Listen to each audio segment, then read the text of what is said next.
ఆ తర్వాత ముఖ్యంగా మాదాపూర్, కొండాపూర్, గచ్చిబౌలి, శేర్లింగంపల్లి, గోపన్పల్లి, వట్టినాగులపల్లి వరకు ఈ ప్రాంతాన్ని అభివృద్ధి చేయడానికి 94 నుంచి 2014 వరకు ఆనాటి ముఖ్యమంత్రులు చంద్రబాబు నాయుడు గారు, డాక్టర్ వైఎస్ రాజశేఖర రెడ్డి గారు ఈ ప్రాంతాన్ని అభివృద్ధి చేయడంలో వందల సంవత్సరాల నుంచి వీళ్ళందరూ నిర్విరామంగా కృషి చేయడం వల్ల ఈరోజు ప్రపంచ చిత్రపటంలో ఒక గొప్ప నగరంగా మన నగరానికి కీర్తి ప్రతిష్టలు దక్కినాయి. అదేవిధంగా ఆనాడు టీడీపీ కాంగ్రెస్ ప్రభుత్వాలు తీసుకొచ్చిన విధానాలలో ముఖ్యంగా ఈరోజు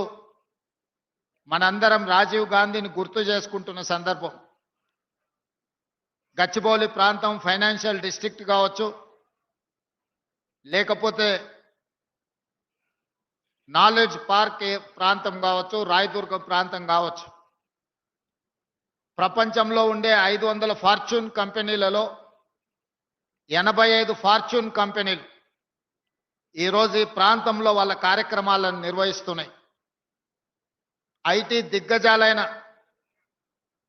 ఇన్ఫోసిస్, మైక్రోసాఫ్ట్ నుంచి మొదలు పెడితే గూగుల్ లాంటి సంస్థలు ఈరోజు ఇక్కడ అత్యధిక ఉద్యోగ అవకాశాలు కల్పించిన టీసీఎస్,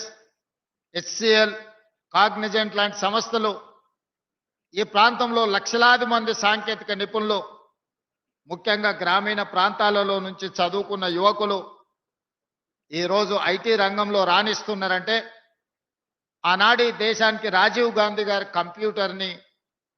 పరిచయం చేసిండు. వారి మిత్రుడు శామ్ పిట్రోడా టెక్నాలజీ రంగంలోనే కాదు, టెలికాం రంగంలో ఈరోజు మనం ఇంటర్నెట్ అంటున్నాం, వైఫై అంటున్నాం, కంప్యూటర్ అంటున్నాం, క్వాంటమ్ అంటున్నాం, రకరకాల పదాలు మనం పలుకుతున్నామంటే ఆనాటి ప్రధానమంత్రి రాజీవ్ గాంధీ గారు ఈ దేశానికి కంప్యూటర్ని ఇంట్రడ్యూస్ చేయడమే కాదు, వారి వారసత్వంగా ఈ దేశ ప్రధానమంత్రి పివి నరసింహారావు గారు బాధ్యత చేపట్టిన తర్వాత మొట్టమొదట హైటెక్ సిటీని, IT special economic జోన్ని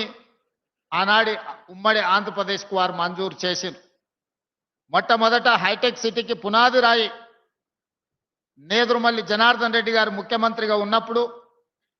P Janardhan గారు ఈ ప్రాంతానికి ప్రాతినిధ్యం వహిస్తున్నప్పుడు మొట్టమొదట శిలాఫలకం వేయడం జరిగింది. వివిధ కారణాల చేత హైటెక్ సిటీ నిర్మాణం జరగక తిరిగి చంద్రబాబు నాయుడు గారు ముఖ్యమంత్రిగా బాధ్యతలు చేపట్టిన తర్వాత మన ప్రాంతం అభివృద్ధి చెయ్యాలి అనంటే మన రాష్ట్ర విద్యార్థులు కర్ణాటకనో మహారాష్ట్రకు పోయి ఇంజనీరింగ్ చదువుకోవడం కాదు, మన ప్రాంత విద్యార్థులు ఇక్కడనే ఇంజనీరింగ్ గ్రాడ్యుయేట్స్గా చదువుకొని కంప్యూటర్ సైన్స్ని అవసోపాన బట్టి కంప్యూటర్ నిపుణులుగా రాణించాలి అని వారు తీసుకొచ్చిన మార్పులు, వారు నిర్మించిన హైటెక్ సిటీ ఈరోజు మనకు లక్షలాది కోట్ల రూపాయల ఆదాయాన్ని రాష్ట్రానికి తెచ్చిపెట్టడమే కాదు,